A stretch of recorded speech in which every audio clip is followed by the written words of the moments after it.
Capítulo 35. El hombre máquina. El hombre máquina es la bestia más infeliz que existe en este valle de lágrimas, pero él tiene la pretensión y hasta la insolencia de autotitularse rey de la naturaleza. Nocete ipsum, hombre, conócete a ti mismo. Esta es una antigua máxima de oro escrita sobre los muros invictos del templo de Delfos en la antigua Grecia.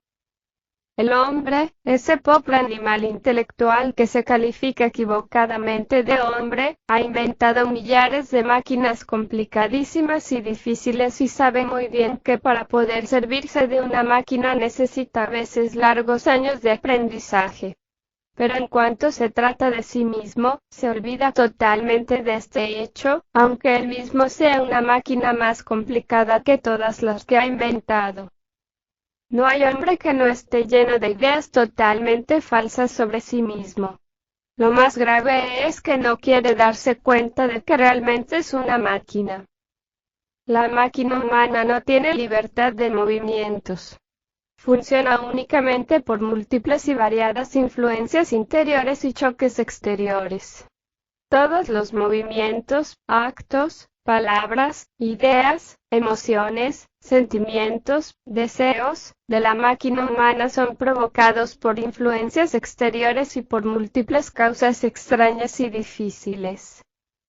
El animal intelectual es un pobre títere parlante con memoria y vitalidad, un muñeco viviente que tiene la tonta ilusión de que puede hacer, cuando en realidad de verdad nada puede hacer.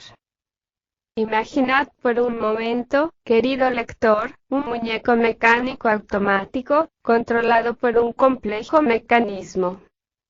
Imaginad ese muñeco, que tiene vida, se enamora, habla, camina, desea, hace guerras, etc. Imaginad que ese muñeco puede cambiar de dueños a cada momento. Debéis imaginar que cada dueño es una persona distinta, tiene su propio criterio, su propia forma de divertirse, sentir, vivir, etcétera, etcétera, etcétera.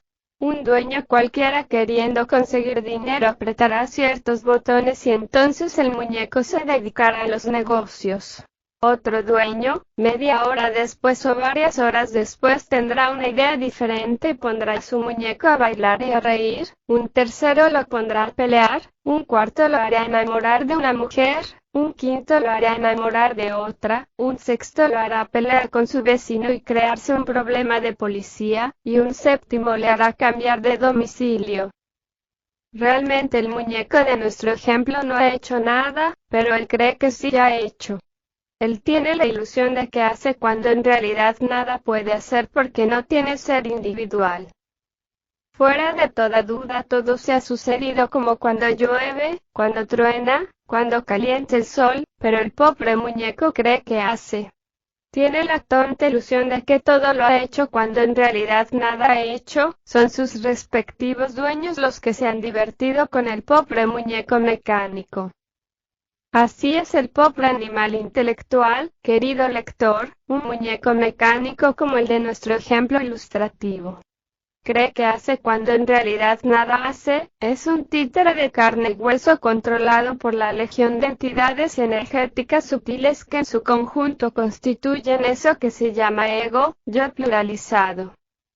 El Evangelio cristiano califica a todas esas entidades de demonios y su verdadero nombre es legión. Si decimos que el yo es legión de demonios que controlan la máquina humana, no estamos exagerando, así es. El hombre máquina no tiene individualidad alguna, no posee el ser, solo el ser verdadero tiene poder de hacer. Solo el ser puede darnos verdadera individualidad. Solo el ser nos convierte en hombres verdaderos. Quien de verdad quiere dejar de ser un simple muñeco mecánico, debe eliminar cada una de esas entidades que en su conjunto constituyen el yo, cada una de esas entidades que juegan con la máquina humana. Quien de verdad quiera dejar de ser un simple muñeco mecánico, tiene que empezar por admitir y comprender su propia mecanicidad. aquel que no quiere comprender ni aceptar su propia mecanicidad, aquel que no quiere entender correctamente este hecho, ya no puede cambiar, es un infeliz, un desgraciado, más le valiera colgarse al cuello una piedra de molino y arrojarse al mar. El animal intelectual es una máquina, pero una máquina muy especial. Si esta máquina llega a comprender que es máquina, si es bien conducida y si las circunstancias lo permiten, puede dejar de ser máquina y convertirse en hombre. Ante todo es urgente empezar por comprender a fondo y en todos los niveles de la mente, que no tenemos individualidad verdadera, que no tenemos un centro permanente de conciencia, que en un momento determinado somos una persona y en otro otra. Todo depende de la entidad que controle la situación en cualquier instante. Aquello que origina la ilusión de la unidad e integridad del animal intelectual, es por una parte la sensación que tiene su cuerpo físico, por otra parte su nombre y apellidos, y por último la memoria y cierto número de hábitos mecánicos implantados en él por la educación, o adquiridos por simple y tonta imitación. El pobre animal intelectual no podrá dejar de ser máquina, no podrá cambiar, no podrá adquirir el ser individual verdadero y convertirse en hombre legítimo, mientras no tenga el valor de eliminar mediante la comprensión de fondo y en orden sucesivo, a cada una de esas entidades metafísicas que en su conjunto constituyen eso que se llama ego, yo, mí mismo. Cada idea, cada pasión, cada vicio, cada efecto, cada odio, cada deseo, etcétera, etcétera, etcétera, tiene su correspondiente entidad, y el conjunto de todas esas entidades es el yo pluralizado de la psicología revolucionaria. Todas esas entidades metafísicas, todos esos yoes que en su conjunto constituyen el ego, no tiene verdadera ligazón entre sí, no tiene coordenadas de ningún tipo. Cada una de esas entidades depende totalmente de las circunstancias, cambio de impresiones, sucesos, etc. La pantalla de la mente cambia de colores y escenas a cada instante, todo depende de la entidad que en cualquier instante controle la mente. Por la pantalla de la mente van pasando en continua procesión las distintas entidades que en su conjunto constituyen el ego yo psicológico. Las diversas entidades que constituyen el yo pluralizado se asocian, se disocian, forman ciertos grupos especiales de acuerdo a sus afinidades, riñen entre sí, discuten, se desconocen, etcétera, etcétera, etcétera. Cada entidad de la legión llamada yo, cada pequeño yo, cree ser el todo, el ego total, ni remotamente sospecha que él es tan solo una ínfima parte. La entidad que hoy jura amor eterno a una mujer, es desplazada más tarde por otra entidad que nada tiene que ver con tal juramento. Entonces el castillo de naipes se va al suelo y la pobre mujer llora decepcionada. La entidad que hoy jura fidelidad a una causa, es desplazada mañana por otra entidad que nada tiene que ver con tal causa y entonces el sujeto se retira.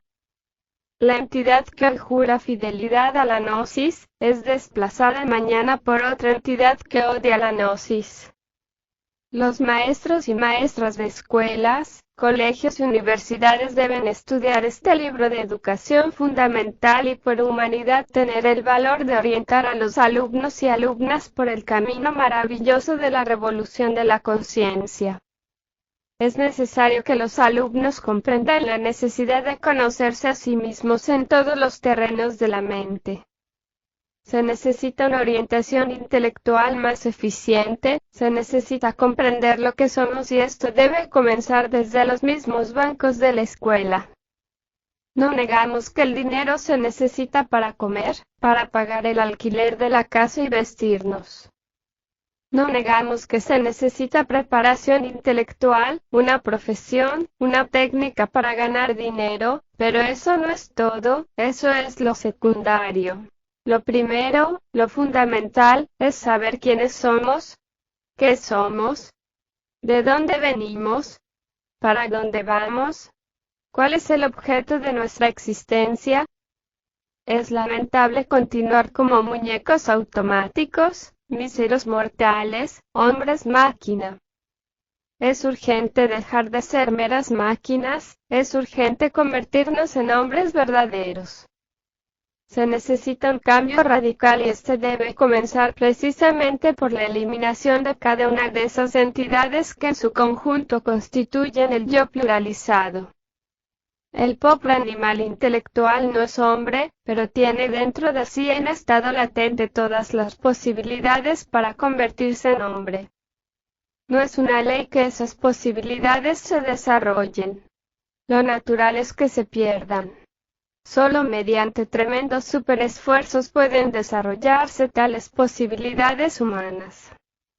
Mucho tenemos que eliminar y mucho tenemos que adquirir. Se hace necesario hacer un inventario para saber cuánto nos sobra y cuánto nos falta. Es claro que el yo pluralizado sale sobrando, es algo inútil y perjudicial. Es lógico decir que tenemos que desarrollar ciertos poderes, ciertas facultades, ciertas capacidades que el hombre máquina se atribuye y cree tener, pero que en realidad de verdad no tiene. El hombre máquina cree tener verdadera individualidad, conciencia despierta, voluntad consciente, poder de hacer, etc. y nada de eso tiene. Si queremos dejar de ser máquinas, si queremos despertar conciencia, tener verdadera voluntad consciente, individualidad, capacidad de hacer, es urgente empezar por conocernos a sí mismos y luego disolver el yo psicológico. Cuando el yo pluralizado se disuelve, solo queda dentro de nosotros el ser verdadero. Samael Aumeor.